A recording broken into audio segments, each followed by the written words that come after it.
National Catholic Register. This is Register Radio, bringing light and clarity to the news and topics that affect your life. Since the start of his second term, President Donald Trump has issued a flurry of executive orders focusing on transgender ideology. It could be the turning of the tide in the effort to restore biological and cultural common sense. But are the deeper foundations regarding transgender ideology being addressed? What is a Catholic response to the executive orders? This week on Register Radio, we're joined by Register contributor Jennifer Roback Morse to discuss Bishop Robert Barron's recent public assessment of the orders. And then, Register senior contributor Edward Pentin talks to us about the deepening crisis of faith and culture facing England. Is Christianity in the British Isles now in irrecoverable decline?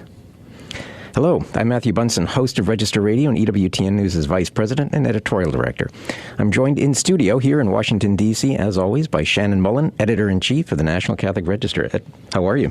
Very, very well, Matthew. Great to be with you. Well, as I was just saying, President Donald Trump promised on the campaign trail to curb transgender ideology in the government, in culture, and especially in women's sports. He has begun his new administration by keeping that promise with a flurry of executive orders. But what exactly has the president decreed, and will it have a lasting effect? And what should Catholics consider when assessing these political and cultural moves? Bishop Robert Barron, in his capacity as chairman of the U.S. Conference of Catholic Bishops Committee on Laity, Marriage, Family Life, and Youth, recently weighed in on the executive orders signed by President Trump, in particular one, protecting children from chemical and surgical mutilation. The bishop wrote, quote, "Helping young people accept their bodies and their vocation as women and men is the true path of freedom and happiness." To discuss all of this, we're joined by Jennifer Roback Morse, Register contributor and the founder and president of the Ruth Institute, which helps the victims of the sexual revolution recover from their experiences and become advocates for positive change. Jennifer, thank you so much for joining us. Thanks for having me, and thanks to you all for publishing the column that I wrote about this topic. Well, I couldn't wait to have this conversation with you because, for two things. One, it's a great reflection on something that someone else had to say, in this case, Bishop Barron. But it's pulling together a lot of the threads that I think for Catholics are very important, and that is what should the Catholic response be to these executive orders beyond just the noise that we're hearing, especially in the media? Well, what I liked about Bishop Barron's statement was twofold. First of all, he said what needed to be said about the ideology of transgenderism. You know, the sentence that you quoted is very important, and he also said it is unacceptable that our children are encouraged to undergo destructive medical interventions instead of receiving access to authentic and bodily unitive care. So he's taking a very strong stand about the underlying issue of transgenderism. But at the same time, what I really liked about it is that he stuck to the main principle. You know, he basically said the Catholic position is that there are two genders. You're born as a male or a female, and you cannot change the sex of the body. When people have, and he didn't even get into the whole issue of intersex individuals or people who have some kind of unusual disorder of sexual development. He didn't even go there. He just stuck to the main topic, which is male and female, you know, and the need to socially affirm that. And he did not go into the policy details, which I think is the right thing for the Catholic Church at this level to do. In other words, there are a whole bunch of details that are going to have to be worked out to implement these executive orders. The Catholic Church doesn't have one answer to how you're going to deal with the insurance companies or the schools or the changing rooms, you know. But we state the principle, and then the clergy, the church, states the principles, and then trust the laymen and laywomen in their capacity as private citizens and participants in the government to deal with how best to implement it, you know. And so I was just very tickled by what Bishop Barron had to say here. I thought it was right. He hit the nail right on the head in both of those arenas. Yeah, Jennifer, I did too. I thought you hit the nail right on the head, too. The way you framed your piece, and you make the point relative to what you were just speaking about, is the discernment that goes into sound public policy, right? There's, as you said, there's not one policy answer to gender ideology or any more than there is to immigration, right? So can you talk a little bit about that discernment and what you're referring to there? Yes. Well, I'm glad you brought up that panoply of public policies that have multiple answers. You know, if the question is immigration or welfare policy or healthcare policy, there are a lot of possible policy choices that are consistent with Catholic moral teaching. But if the question is, can a boy become a girl? The answer is no. There's only one answer to that question. If the question is it morally acceptable to deliberately take an innocent human life? The answer is always no. And that kind of question, that kind of answer, that's where the church needs to be clear, right? What you're going to do about all of the other issues that are floating around, once you decide, well, no, we're not going to allow people to kill their innocent babies, how are we going to address all the other problems around that? Well, there are a lot of possible answers to that question. And so that's what I was trying to draw out. What are the moral principles for which there's really only one answer versus the whole range of possible policy choices that would go into making a decision about how we're going to implement Catholic social teaching. Well, and as you write, that Bishop Barron's statement spoke to issues squarely within the Church's expertise. What is the nature of reality? What does it mean to be human? What will really make us happy? And I was struck by the fact that Bishop Barron really went to that specific spot regarding what is going to make people happy, what is authentic happiness. So from your standpoint then, these executive orders, in your analysis, this is obviously a step in the right direction, but what needs to follow? Well, first of all, before we go there, I want to just say the whole sexual revolution is proposing a theory of human nature. They're proposing that what will make us truly happy is acting on our sexual impulses. That if we just get rid of the sexual taboos, we'll all be happier. Those taboos are unnecessary. They don't do anything constructive, so on and so forth. They are proposing a theory of human nature, what it means to be human and what will make us happy. I think it's very important that Catholics, whenever possible, get right down to that core issue. Well, heck no, that's not what's going to make us happy. Are you crazy? We have enough experience with that to tell us that that's simply not the case. Here's what will make us happy. So that's really important. And sorry, what was the other thing you wanted to talk about? Well, I wanted your take on these executive orders because you really teed us off nicely by stressing the fact that one of the first things that President Trump did was defending women from gender ideology extremism and restoring biological truth to the federal government. It's a lengthy thing, but it's obvious. It says the United States government recognizes two sexes, male and female. But these other executive orders, from your standpoint, do they go far enough? Are they a right step? What has to happen next? As far as I can tell so far, the executive orders that I have seen so far are all steps in the correct direction, okay? But what I hope people are seeing is that the transgender ideology has been insinuated into so many nooks and crannies of society that getting it all out is going to take a lot more than a handful of executive orders, okay? So Trump, by issuing the executive order, he gave the rest of the government something to work with to go into the insurance commissions, to go into the medical boards, to go into the schools, and dismantle the various places where this ideology has been put into place. But there are going to be a lot more details that are going to have to be worked out. I'll just give you one example. The question of insurance coverage for detransitioners. You may not know this. Most people don't know this. But insurance covers transition, this stuff that claims to be changing the sex of the body. In most states, that's covered, and it's covered.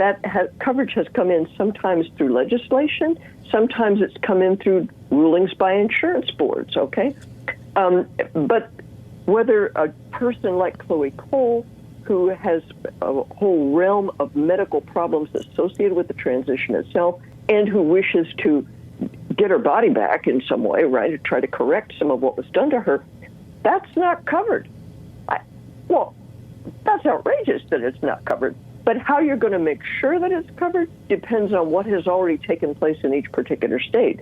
So people are going to have, somebody's going to have to get in there and go into the weeds, as they say, you know, and hammer out those details of how you're going to do justice to somebody like Chloe Cole and these other detransitioners who are out there. So that's how, and I also want to call attention to just how deeply this thing has gotten into the schools. If you look at Trump's original executive order, he does list out places, specific places where he's saying, you got to do this and you got to do that, you know. But he also says, not limited to, you got to do this, not only this, but this and anything else like it. And most of that list is stuff that the Department of Education has been doing to insinuate transgender ideology into the schools across the United States. So that's something for people to keep their eye on. Jennifer, maybe a good place for us to wrap up is to talk about, you know, the executive orders close some doors that we would say need to be closed. But other doors have to open to help young people, to help families who are struggling with some of these issues. Where can they go now? Well, we've been dealing with this issue at the Ruth Institute for quite a few years by now. And so I get this question all the time.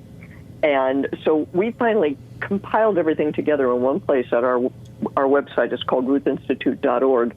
We have what we call resource centers. If you go in there and you see resource centers, you will find something called the Parent Resource Center. And in the Parent Resource Center, we have pulled together various organizations who are working in this area, including therapeutic organizations, parent support groups, legal organizations. My golly, there are parents who need to find good legal representation, you know, things that are dealing with public policy advocacy, even children's books. You would be amazed at how many children's books are out there telling kids that they can become whatever they want to become. And so we've found a few books, at least, that attempt to help the kids not think that, to help the kids be satisfied with their bodies. And so we have all of that at the Parent Resource Center. Whole bunch of other organizations that we're, in effect, sending people to. But there is quite a bit of help out there, and I would really encourage people to go check that out. Well, Jennifer, thank you so much for your reflections. Thank you for your piece on Bishop Barron, and thank you for your work in trying to restore some sanity to culture. Well, thank you for having me on the show. I'm very glad for your help getting the word out. Well, when we come back to Register Radio, we're going to take a look at the state of faith in England, and it's a rather lamentable picture. I'm going to be joined by Edward Pentin. Please stay tuned to Register Radio here on EWTN.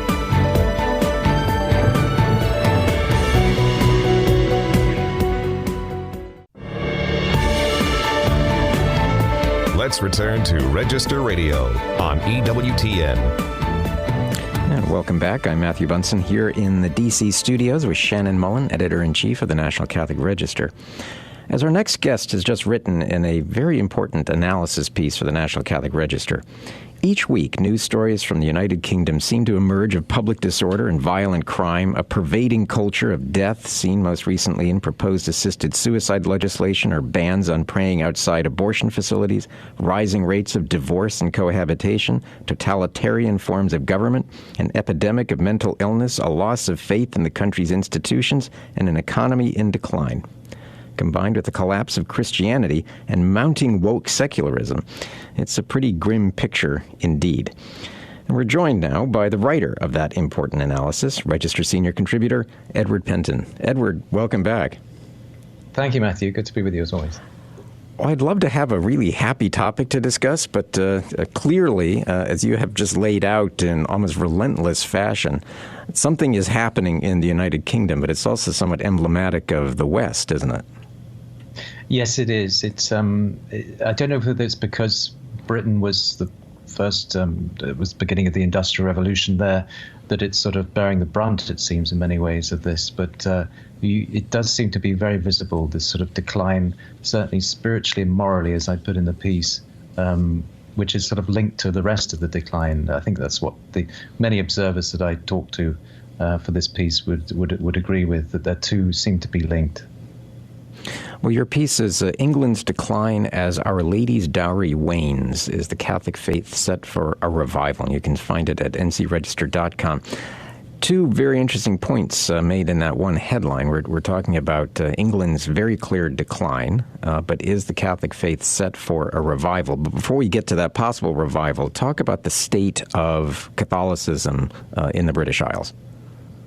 Yes, I mean, the Catholicism, as probably many listeners know, it revived in the 19th century, the Emancipation, and it came back after the Reformation in that sense. But it's always been very much a minority in the country. I think it's 10% of the population are Catholic, and the established church, the Church of England, has always been obviously the established church. It's where most of Christians belong to. But all the churches, all the denominations have suffered in especially the last 30 years. They've all declined. I think the statistics are that the percentage is down to who say that they're Christian has gone from 72% in 2001 to 46% in 2021. So in 20 years, it's basically become a non-Christian country in that sense. There's only 1.2% of Church of England members who go to regular services, and even in the Catholic Church now we have a very small number, a relatively small number now of Catholics who go to church as well. So it's all very much signs that there's a sort of rapid de-Christianization of the country. And is it also factually correct that there are more, as an actual number of people, Catholics in Scotland attending Mass on any given week than there are members of the Church of Scotland going to their services? Is that technically correct? Well, yes. I mean, in that sense, I think that is true. Overall in Britain, I think the fact is that because there's been a large migration wave over the last 30 years, we've had lots of migrants from Poland, although many went back after Brexit. But those did sort of give a boost to the church attendance in Britain, including, of course, England and Wales, and two separate churches, Catholic churches there. But yes, so that has given a certain boost to the attendance, but it's still very low and it's decreasing all the time. Yeah. Edward, you've got a great story when even before you get into your story, there's a lot that you can unpack here. One, I want to go back to the headline for a second and ask you to talk maybe just for a little bit about what you mean by Our Lady's Dowry. And then right on top of your story, there's this incredible picture of Canterbury Cathedral that was taken more than a year ago. Can you tell us what was going on in that photo? Yes, sure. Well, Our Lady's Dowry is a title that dates back to Anglo-Saxon times when England was given that title, and it's always therefore had a very special sort of relationship, if you like, to Our Lady. Just as France is the eldest daughter of the church, for example, ours has always been Our Lady's Dowry. Of course, that's been, I think many British people would be totally unaware that that's the title of devotion that's been given to the country now, but it does date back to a long time, and I think it's a very special thing for English Catholics. Anyone who is an English Catholic, practicing Catholic, knows this, and so I wanted to just say in the headline that it is important to show that it is waning, but the darkness comes before the dawn, and that possibly there could be a revival in time. But yes, the picture of Canterbury Cathedral. Well, this happened last year when there was a silent disco in the cathedral to raise money for it, because of course it's very difficult now because there's so few churchgoers to keep the the coffers going in the cathedral and in many churches in England. So they're looking for ways to raise money, and they're looking for desperate ways like this. And it caused a lot of uproar, even among non-Catholics, even among non-Christians found it distasteful and wrong. But again, it's another sign of the decline and how much the Church of England particularly is in a very, very difficult time, going through a very tumultuous time as well, and losing a lot of members and trying to desperately to find ways to bring them in, but it's not working. The social, political, and cultural decline seems to stretch over both major political parties, doesn't it? I mean, you've got Labour, which is wildly unpopular, but you had the Conservatives, the Tories, who were just as unpopular and ushered out of political power. Right, and again, this is traced to the lack of a sort of a cohesive sort of moral understanding of what is moral, what is right, what is true, and that, of course, is linked to the faith. And so, and faith and reason in particular, and you can see it affecting all the parties in many ways. So even though the Conservative Party used to be a sort of bastion, used to be called the Church of England of prayer, when the Church of England was pretty solid in many ways, certainly on morals, but not anymore. And now it's completely seems to have lost any sort of any strong sort of moral fibre that it used to have. And even the Conservative Party was the party that introduced same-sex marriage in the country. So that gives you an idea of just how it's fallen as well. Edward, of course, a lot of these problems that you're talking about, all of them really infect other Western societies, including ours here in the United States. But in the United States, there's at least some signals that the fever may be breaking, as it were. I take it you're not seeing that in England right now.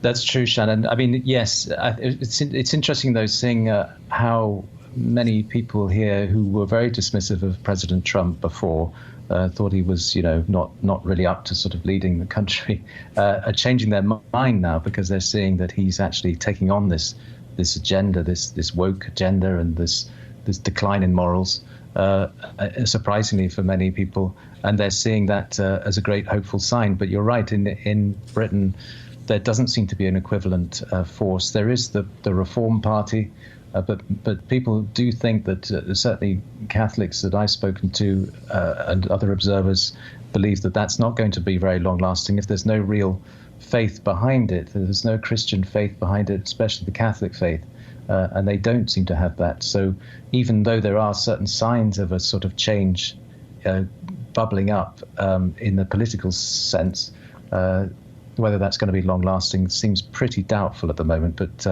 But who knows? That it's certainly something to watch. So we talk about the hope for the future in some fashion. Can you point to one event, one movement that you're seeing in England right now that within the church, for example, that could have a lasting influence in the next generation? Yes, I think probably two things. I think there is a certain development within the younger generations who are looking towards, or they're sort of waking up to the problems with the culture of death. I think there is a certain realization among the young that this is not good. This is not what they want. This is something that the older generations imposed on them. And I think there is, certainly if you see how the March for Life is growing in attendance here, that seems to be a sign of hope. The other one is tradition, and you see, as in a lot of over the West, young people coming to the traditional faith. They want to go to the traditional Mass, and they're not seeing that same sort of growth in the rest of the church. And so those seem to be areas where there's a sign of something happening. And I think just looking around, you get a sense that Britain is really ripe for evangelization. There's such a need here that for people to find meaning in their lives and to find truth and what comes next after this life. There's a great need here for people they're looking for those answers. And so that's another sign, I think, that we could be on the cusp of a revival. Wow. But again, let's hope and pray for it and work for it. Edward Pentin, thank you so much for joining us today. Thank you. Good to be with you. Well, before we end this week, Shannon, I wanted to talk to you very briefly about what readers can look for in our upcoming print edition. Well, both the pieces that we've talked about today, Jennifer's and Edward's, are both in this current issue. It's also our Lenten issue, so there's a lot of content for readers to prepare for Lent. One of my favorite pieces there is 5 things you should not do with your Lent. I made note of that. A couple of things are worth marking down there. And we also have a couple of stories about J.D. Vance, including a story about an exchange that the vice president had with our own Jonathan Liedl on X. So lots in there, this issue. Perfect.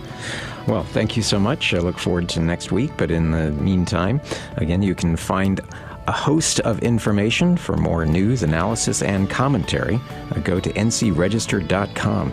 Thanks so much for joining us here on Register Radio, here on EWTN. Until next week, on behalf of our producer, Michael McCall, my co-host, Shannon Mullen, and myself, I pray that God take care of you and God bless you.